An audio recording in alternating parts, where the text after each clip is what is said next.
Now, the Subway Final Word. Welcome back. It's the Golden Globes edition. Everybody gets the final word now. 45 seconds each for any topic. Mark leads us off. If any of you out there think Jerome Bettis deserves to be in the Pro Football Hall of Fame, I'm afraid I've got some bad news. Jerome Bettis averaged 3.9 yards per carry during his career. Exactly 198 running backs had a better average throughout NFL history. Jerome Bettis averaged 71 yards per game during his career. Exactly 38 NFL running backs did better than that. It's not the Hall of Very Good, it's the Hall of Fame. Jerome Bettis just flat doesn't deserve it. And by the way, you baseball nerds who want to keep Barry Bonds out forever, let's make an appointment to drag Mike Webster's bust out of Canton and smash it to smithereens. Rob Rossi. So 6 years ago, I was the beat writer for the Trib covering the Penguins, and they went on to win the Stanley Cup, and everybody said congratulations in the offseason. I kept trying to tell them I actually wasn't part of the team, and I bring this up because I was making the mistake of paying attention to social media this week when the Dallas Cowboys lost, and all Steeler fans were very happy because now they're the only team that has 6 rings. You don't have any. You've never won a Lombardi trophy. They haven't even played the games here for you to celebrate. So stop celebrating the losses of other teams and living in the past of championships you had very little to do with. It's the players' championships. They're the ones that should get the trophies, not the owners, not the fans, not anybody else. So stop your whining on Facebook and just pay attention to the game. John might know something about just watching the game.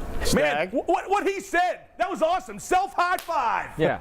Now, I'm glad Mark brought up the Hall of Fame because I thought it was interesting this week that both Halls of Fame, the Baseball and Football Halls of Fame, made the news. The Baseball Hall of Fame by announcing its 4 inductees and the Football Hall of Fame for the 15 finalists.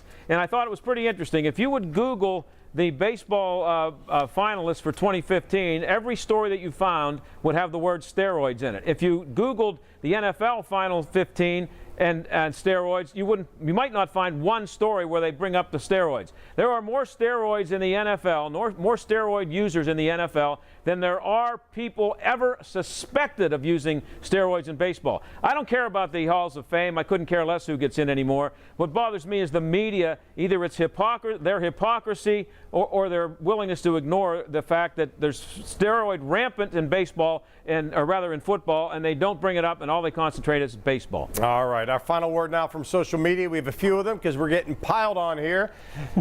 From Dale, astonished at the lack of class by the Steelers' handling of LeBeau's resignation. Final word from Roadstar Pittsburgh. Yinzer celebrating Dallas loss. Sixburg are as annoying as 72 Dolphins after the final undefeated team loses. That's for Rob. And from Gino Fan, All-Star games should be eliminated from sports. They're a waste of time and a joke. That's from Gino Fan. Thank you for those. Forget the circumstances under which Dick LeBeau left the Steelers and put aside the issue of how it was handled by the Steelers.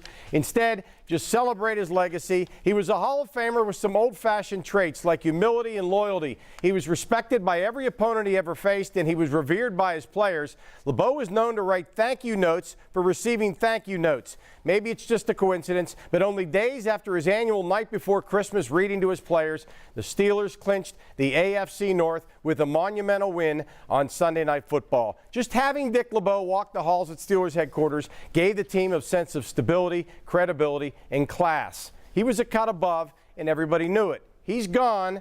Debate that as you will, but enjoy his legacy. That's the final word on the Subway Final Word. I'm Albie Oxenrider for Mark and John and Rob, and for all of our social media contributors. See you next time.